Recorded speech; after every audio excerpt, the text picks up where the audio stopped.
सभी विद्यार्थियों का स्वागत है हमारे ई विद्यार्थी चैनल पे। ठीक है।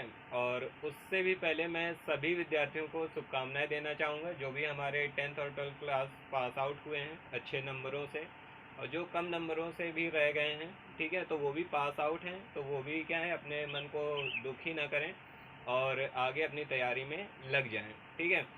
तो जो 10th क्लास पास हो चुके हैं अब वो अपनी आगे की पढ़ाई शुरू करेंगे, यानी क्लास 11 से शुरू करेंगे। ठीक है। और जो 12th पास हो चुके हैं वो अपना ग्रेजुएशन का कोर्स देखेंगे। तो हमारा जो ई विद्यार्थी चैनल है इस पे क्या है, हम 9th से लेकर कहाँ 12th तक के क्लास लगा रहे हैं। तो हमारे जो अब 10th जो पास आउट हुए हैं छात्र, वो क्या है, छात्र छात्राएं वो क्या है, कक्षा 11 और 12 की तैयारी करेंगे। और जो पीछे से पास आउट होकर आ रहे हैं यानी 8th क्लास के बच्चे, वो भी 9th में आएंगे, 9th वाले 10th में जाएंगे, ऐसे सीरियल से लगा है। ठीक है। तो ये सारी चीज़ें चलती रहेंगी, तो हम अपनी तैयारी को बीच में ना रोकें। इस वजह से जो ई विद्यार्थी प्लेटफॉर्म आपके लिए शुरू किया गया है वो आपके लिए बहुत ही बेनिफिशियल है। और यहाँ आपको सारा नॉलेज क्या है, फ्री में दिया जा रहा है।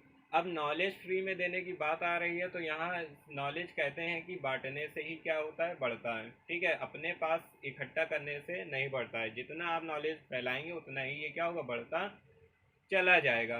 तो नॉलेज फैलाने का मतलब ये है कि आप लोगों को इस वीडियो को, यानी जो भी आपकी क्लासेस लग रही हैं वो ज़्यादा से ज़्यादा बच्चों के साथ क्या करना है, शेयर करना है। ठीक है। तो अब मैं जो आज आपके लिए क्या है, सामने आपको बोर्ड पे लिखा है हुआ दिख रहा है, ठीक है, कि कक्षा 11 क्लास 11 का हमें टॉपिक शुरू करना है।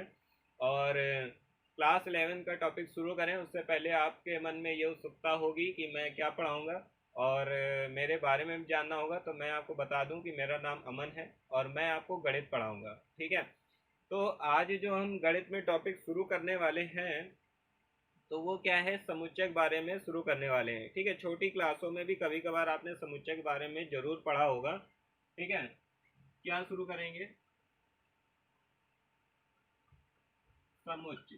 ठीक है। जो टॉपिक हम शुरू करने वाले हैं वो क्या है, समुच्चय है, जिसको इंग्लिश में क्या बोलते हैं, सेट्स। ठीक है। आपके मैथ की बुक का सबसे पहला चैप्टर यही है, समुच्चय।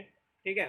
तो समुच्चय हम शुरू करें उससे पहले जो समुच्चय का मतलब क्या होता है, सेट्स हैं क्या। ठीक है। अब जैसे अगर मैं आपको बिल्कुल रफली एग्जांपल दूं, तो जब आप स्कूल में पढ़ने जाते हैं, ठीक है, यानी एडमिशन के टाइम जब जाते हैं, तो आपके प्रिंसिपल मैम या प्रिंसिपल सर किसी टीचर को बुलाते हैं और वो कहते हैं कि हाँ ये क्लास 6 का बंदा है और इसको एक बुक का सेट दे दीजिए। ठीक है। ये तो आप जानते ही होंगे ना कि प्रिंसिपल ऑर्डर देता है कि इनको एक क्लास, जो भी क्लास है, मान लो 6 हो 7 हो 8 हो, इस क्लास की बुक का सेट इनको, या कॉपी किताबों का इनको एक सेट दे दीजिए। तो उनका सेट कहने का मतलब क्या है, सेट कहने का मतलब क्या है, यानी वो कह रहे हैं कि जो क्लास 6 का जो बच्चा है, ठीक है, जो क्लास 6 का बच्चा है उसको क्लास 6 से रिलेटेड सारी की सारी बुक्स जो हैं, अब उस बुक्स में हो सकता है कुछ मैथ भी होगी, ठीक है, साइंस भी होगा, ठीक है, और ऐसे ही क्या होगा, एसएसटी भी होगा, ठीक है, और इंग्लिश भी होगी, ड्राइंग भी होगी, ठीक है, कंप्यूटर भी होगा, मॉरल साइंस भी होगी, उस कई सारी बुक्स का क्या होगा, एक ग्रुप होगा। ठीक है। एक बुकों का क्या होगा, ग्रुप होगा, जिसको वो क्या बोल रहे हैं, सेट बोल रहे हैं। कौन, प्रिंसिपल। प्रिंसिपल ने कहा हाँ जाइए आप क्लास 6 की बुक का सेट लाइए और इनको दे दीजिए। यानी उस क्लास 6 की बुक के सेट का मतलब क्या है, उस बुक के अंदर, सेट के अंदर कौन कौन सी बुकें हैं, उस क्लास 6 के बच्चे से रिलेटेड क्या है, वो सारी बुकें उसमें दी हुई हैं। यानी कि अब आपको क्या समझ में आ रहा होगा कि समुच्चय यानी सेट जो है वो क्या है, एक ग्रुप है। क्या होगा, एक चीजों का क्या है, ग्रुप है, जो कि व्यवस्थित ढंग से होगा। यानी क्या होगा, व्यवस्थित ढंग से, मतलब अब यहाँ पर क्या है, ये भी देख लीजिए। ठीक है। अब व्यवस्थित ढंग का मतलब क्या है, अब जैसे कि प्रिंसिपल ने कहा क्लास 6 की बुक का क्या ले आइए, सेट ले आइए। ठीक है। टीचर गया क्लास 6 की बुक का क्या उठाया, सेट लाया और दे दिया। अब ध्यान देने वाली बात यहाँ पर यह है कि उस क्लास 6 की जो बुकों का सेट था उसमें कोई भी क्लास 7 या क्लास 5 या क्लास 9 या 10 की तो कोई बुक नहीं थी ना, नहीं थी। यानी कि जितनी भी चीज़ें थी, जितनी भी बुक्स थी, वो सिर्फ क्लास 6 के लिए थी और वेल अरेंज मैनर में थी। जब जिस चीज़ के लिए हम ग्रुप बनाते हैं और वो उसी चीज़ के लिए हो, यानी उसमें बाहर से कोई चीज़ इंक्लूड ना की जाए, तो उसे कहते हैं वेल अरेंज ग्रुप कहते हैं, जिसको हम हिंदी में समुच्चय कहते हैं या सेट कहते हैं। तो आपको सेट का जो बेसिक कॉन्सेप्ट है वो समझ में आ चुका होगा। ठीक है, आई होप, और आपको पसंद भी आ रहा होगा। तो हम आगे चलें तो साथ साथ देखिए भाई, आपको शेयर भी करते रहना है। ठीक है, जितना आप दूसरे बच्चों के साथ शेयर करेंगे उतना ही ये परिवार क्या होगा, आगे बढ़ता चला जाएगा। और ई विद्यार्थी परिवार इतनी जल्दी ग्रो कर रहा है, इसके लिए सबको बहुत बहुत बधाई। ठीक है, और इसको आपको ऐसे ही आगे बढ़ाना है। तो हम लोग चलते हैं समुच्चय के अगले भाग पे। तो देखिए, समुच्चय जो है मैंने क्या कहा, ग्रुप है। और कैसा ग्रुप है, कैसा ग्रुप है, वेल अरेंज ग्रुप है, वेल अरेंज। ठीक है, यानी व्यवस्थित। ठीक, अब अगर मैंने मान लो कोई उदाहरण ले लिया, अभी उदाहरण तो आपको शुरू में ही बताया था। ठीक है, समुच्चय की आपको कहीं परिभाषा लिखने के लिए नहीं आएगी, तो उसमें आपको कोई टेंशन नहीं लेनी है। ठीक है, समुच्चय का बेसिक क्या है वो आपको सीखना है, वो मैंने आपको सिखा दिया है, आपको समझ में आ चुका होगा। ठीक है, तो अब उदाहरण जैसे ले, अब मान ले मैंने जैसे यहाँ लिखा है, सप्ताह के 7 दिनों का समुच्चय। ठीक है, सप्ताह के 7 दिनों का समुच्चय। ठीक है, द सेट ऑफ क्या है, 7 days of a week. English में अगर बोलेंगे तो क्या बोलेंगे, सेट ऑफ क्या है, 7 डेज ऑफ अ वीक। ठीक है, जो आईसीएससी सीबीएसई वाले बच्चे हैं वो भी आराम से पढ़ सकते हैं। ठीक है, तो इंग्लिश हिंदी दोनों में कोई प्रॉब्लम नहीं होनी चाहिए। ठीक है, तो सप्ताह के 7 दिनों का अगर हमने बात की तो हमारा ये जो सेट बनेगा। ठीक है, अब एक चीज और सीख लें, जो समुच्चय है ये हमारा मनीले कोष्ठक के बीच में ही लिखा जाएगा। इसके जो एलिमेंट्स हैं वो क्या लिखे जाएंगे, मनीले कोष्ठक के बीच में ही कॉमा लगाते हुए लिखे जाएंगे। ठीक है, इसकी भी दो विधियां हैं, वो अभी आगे बताई जाएंगी। ठीक है, तो अगर हमने एग्जाम्पल लिया सप्ताह के 7 दिनों का क्या समुच्चय, तो अब देखो यहाँ पर क्या है, सप्ताह के 7 दिनों में पहला जो दिन होगा वो कौन सा होगा, पहला जो दिन होगा वो कौन सा होगा, सोमवार। ठीक है, ये आपकी जानकारी के लिए बता दें कि रविवार से नहीं शुरू करना है। ठीक है, रविवार से नहीं शुरू करना है, सोमवार सप्ताह का पहला दिन होता है। ठीक है, अगर आप रविवार से लिखकर शनिवार तक लिख देंगे तो आपका सवाल काट दिया जाएगा। ठीक है, तो ये ध्यान देना है। ठीक है, अब ये नहीं कि 7 दिन है तो उनको कहीं भी आगे पीछे लिख दिया, अरेंज लिखना चाहिए। पहले ही मैंने ऊपर बताया कि वेल अरेंज ग्रुप होना चाहिए। ठीक है, तो सोमवार हो गया। ठीक है, उसके बाद क्या आएगा, मंगलवार आएगा। ठीक है, फिर उसके बाद क्या आएगा, बुधवार। ठीक है, शॉर्ट में लिख रहा हूँ। ठीक, और उसके बाद क्या आएगा, गुरुवार आएगा, जिसको आप बृहस्पतिवार भी कहते हैं। ठीक है, उसके बाद क्या आएगा, शुक्रवार आएगा। ठीक, और उसके बाद क्या आएगा, शनिवार आएगा। और लास्ट में आपका क्या आ जाएगा, नीचे लिख दे रहे हैं, लास्ट में आपका क्या आएगा, रविवार आएगा। और मंझले कोष्ठक से इसको बंद कर देंगे। अब जो हमारा ये सप्ताह के 7 दिनों का समूह है, डेज नेम है, तो आप इसको डी से डी लिख सकते हैं, ए से लिख दीजिए, बी से लिख दीजिए, जिससे भी लिखना हो उससे लिख दीजिए, उससे कोई मतलब नहीं है। तो मैंने क्या बताया, सप्ताह के 7 दिनों का एक उदाहरण लिया। आपकी जो पहली एक्सरसाइज है ना, एक्सरसाइज जो 1.1 है, ठीक है, वो इसी पे ही बेस्ड है। ठीक है, तो उदाहरण देखिए, अगर मान लिया हमने कहा सप्ताह के 7 दिनों का समुच्चय है, तो हमने क्या 7 दिनों को ही लिखा, सोमवार मंगलवार बुधवार गुरुवार शुक्रवार शनिवार और रविवार, एक अरेंज मैनर में हमने इनको लिखा। साथ ही साथ अब मैंने सप्ताह के 7 दिनों में महीनों के नाम तो नहीं शामिल किए, महीनों के नाम शामिल किए नहीं ना। ठीक है, तो जिस चीज का बोला जाएगा उसी चीज का हमें ग्रुप बनाना है, उसी ग्रुप को हिंदी में क्या कहते हैं, समुच्चय कहते हैं। तो आपकी पहली एक्सरसाइज में ऐसे ही सवाल है। ठीक है, तो ये आप एग्जाम्पल चाहें तो नोट कर सकते हैं या इसका स्क्रीनशॉट भी ले सकते हैं, आपको 10 सेकंड का टाइम देते हैं, जल्दी से नोट कर लीजिए। तो आप लोगों ने नोट कर लिया होगा। और इसमें कुछ टाइप्स के सवाल और होंगे आपकी एक्सरसाइज जो 1.1 है, जैसा कि मैंने यहाँ लिखा भी हुआ है एक्सरसाइज 1.1 में, जो आपका पहला नंबर होगा वो इस टाइप से होगा। अभी एक उदाहरण और लेते हैं, बात आपको समझ में आ रही होगी।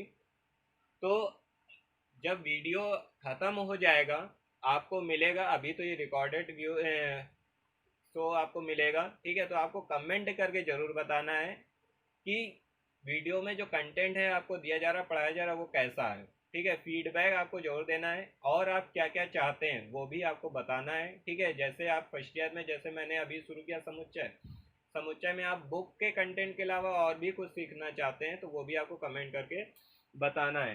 ठीक है, तो चलिए आगे चलते हैं। अब इसी में एक एग्जांपल आपको और दे देते हैं जो आपकी बुक से ही रिलेटेड है, तो आपको ज़्यादा क्लियर हो जाएगा। जैसे अगर हमने एग्जाम्पल की बात की है, तो एग्जाम्पल की बात अगर हमने की है तो हमने कहा कि महीनों के नाम लेने हैं। किसके नाम लेने हैं? महीनों के नाम।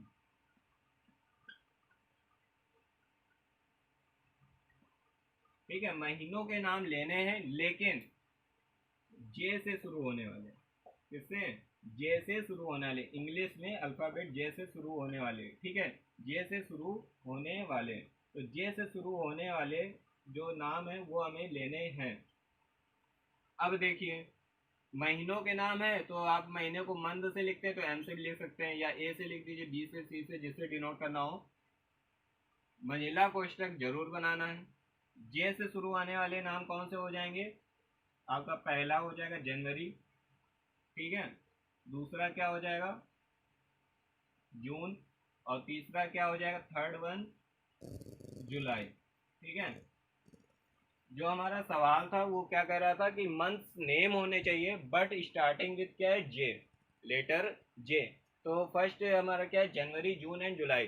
12 मंथ्स नेम होते हैं। हम पूरे पूरे 12 नहीं लिखने थे क्योंकि हमें जो कंडीशन थी वो यहाँ पर दे दी थी कि जे से ही शुरू करना है, जे से ही शुरू करना है। हिंदी में भी अगर बात करेंगे तो जनवरी, जून, जुलाई ही लिखा जाएगा। ठीक है, इंग्लिश में भी बात करेंगे तो जनवरी, जून, जुलाई ही होता है, जे से और कोई मंथ नेम नहीं आते हैं। तो हमने देखिए वेल अरेंज ग्रुप लिखा, बट देखिए पहले जनवरी आया, ठीक है, फिर जून आया, फिर जुलाई आया, सीरियल चल रहा है यहाँ पर। अब ये नहीं किया कि जुलाई, जून और जनवरी लिख दें, तो वो गलत हो जाएगा। ये क्या है?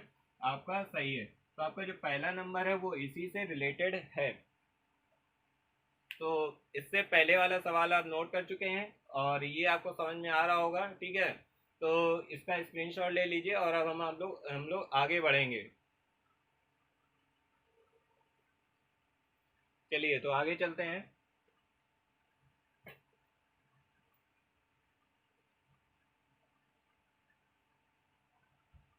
तो अब इसमें दूसरा नंबर जो आपकी बुक में दिया होगा उसमें आपको दो चीजें भरने के लिए पूछी जाएंगी। फर्स्ट क्या है? अपसाइलेंट, एंड सेकंड क्या है? अपसाइलेंट नॉट। ठीक है, इसको इक्वल टू और नॉट इक्वल टू भी कह सकते हैं। ठीक है, और इसे क्या, वैसे क्या बोलते हैं? हिंदी में ही लिख दें। ठीक है, एप्साइलन।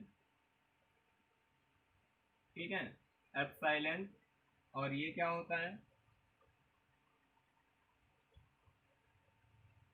Epsilon not. ठीक है, अपसाइलन नॉट। ठीक, अपसाइलन और क्या है? अपसाइलन नॉट, ये लिखा हुआ है। इसे इक्वल और नॉट इक्वल भी कहते हैं। अब ये दोनों साइन से रिलेटेड सवाल कैसे आएंगे, तो अब आपको हम सवाल बताते हैं। ठीक है, सवाल से ज़्यादा क्लियर हो जाएगा। नाम जरूर पता होना चाहिए कि अपसाइलन और अपसाइलन नॉट बोला जाता है, पता चला इसको कुछ और ही बोल रहे हैं, तो ये क्लियर होना चाहिए।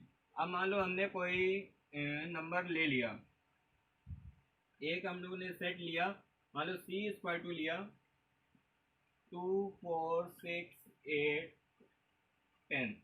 ठीक है, एक हमने ये नंबर्स का एक ग्रुप लिया, यानी सेट लिया, समुच्चय लिया। ठीक है, और इससे हमने कुछ सवाल आपको बना दिए, कुछ सवाल आपको बना दिए, 3 सवाल। चलिए 3 सवाल देते हैं। अब पहला लिखा है 2 खाली जगह, और यहाँ लिखा है सी। दूसरा जैसे दे दिया 5 खाली जगह सी। और तीसरा जैसे यहाँ पर लिख दिया 8 फिल इन द ब्लैंक्स सी। ठीक है, और अब हमने यहाँ से आपको दिया कि अपसाइलेन या अपसाइलेन नॉट में कोई एक चिन्ह इसमें क्या करना है? आपको फिल करना है। क्या करना है? फिल करना है।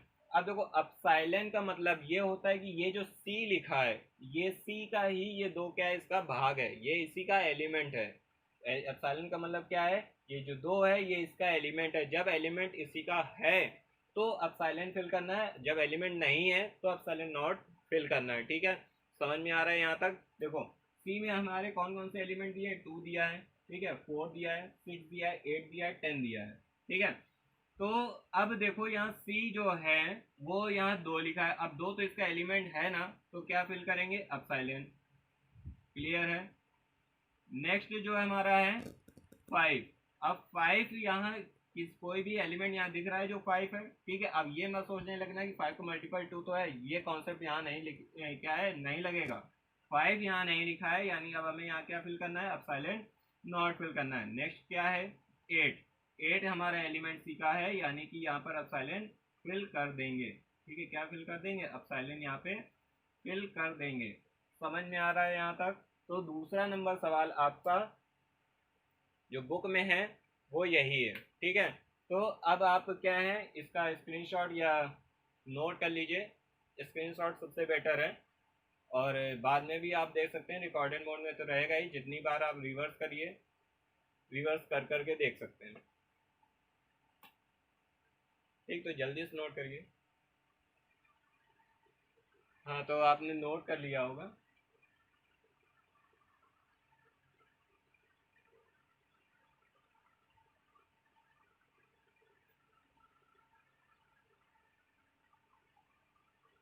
तो अब इसमें आगे जो बचा हुआ है वो क्या है कि समुच्चय की 2 विधियां होती हैं। समुच्चय जो सेट है लिखने की 2 विधियां होती हैं, ठीक है। 2 विधियों में से जो पहली विधि है, पहली विधि, ठीक है, पहली विधि जो है आपकी वो क्या कहलाती है, रोस्टर विधि या सारणी विधि। तो पहली विधि है वो आपकी क्या कहलाती है, रोस्टर विधि या सारणी विधि कहलाती है। उदाहरण के लिए मान लो अगर हमने ले लिया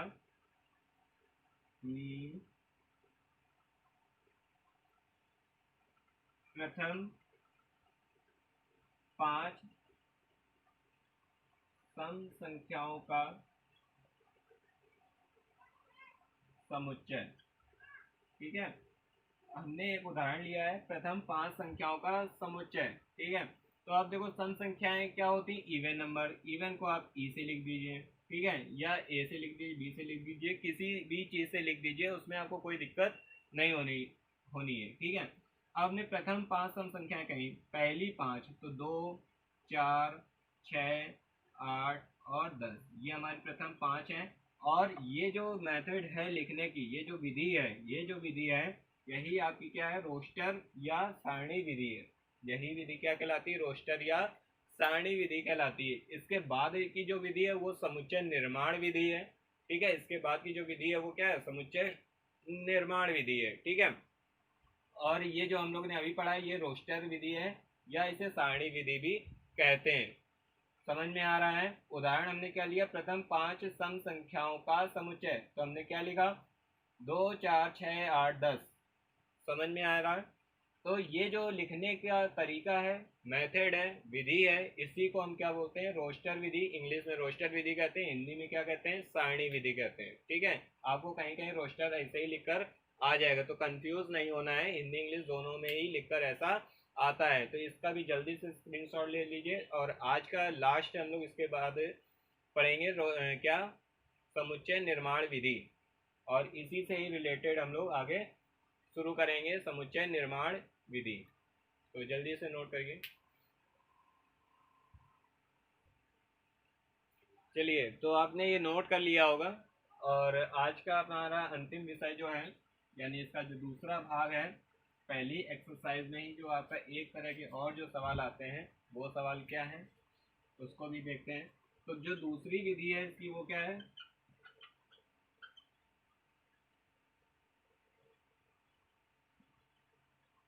समुच्चय निर्माण विधि, ठीक है। समुच्चय निर्माण विधि में देखो कैसे सवाल आते हैं। मान लो हमने उदाहरण ले लिया,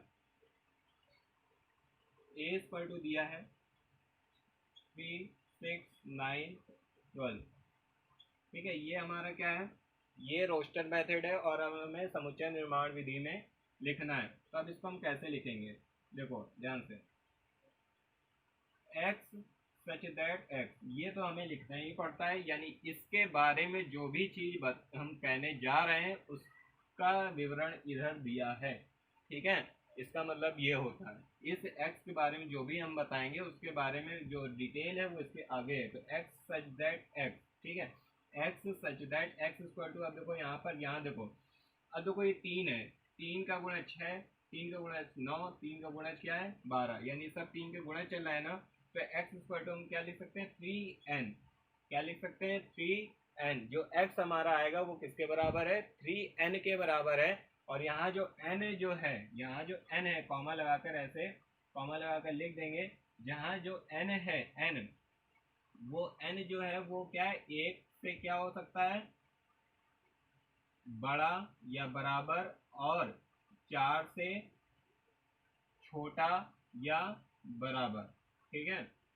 अब देखो ऐसा ही क्यों लिया, अब मान लो n का मान अगर हम 1 रखें तो क्या मिल जाएगा हमें 3 मिल जाएगा। तो n का मान 1 के बराबर भी है या 1 से बड़ा है, और 4 से छोटा है या 4 से बराबर। अब देखो n का मान 1 रखो 3 मिला, n का मान अगर 1 रखेंगे तो क्या मिलेगा 3, n का मान अगर 2 रखोगे तो क्या मिलेगा 6, n का मान 3 रखोगे तो क्या मिलेगा 9, n का मान क्या रखोगे 4 रखोगे तो क्या मिलेगा 12। और हमें इतने ही एलिमेंट तो गिवन है ना, ये जो हमें एलिमेंट गिवन है वो इतने ही तो गिवन है ना, 3 6 9 और 12, ठीक है। तो हम इससे ज़्यादा तो नहीं रेंज ले सकते, ये इसकी रेंज होती है, ठीक है, सीमा जिसको बोलते हैं हिंदी में, रेंज है।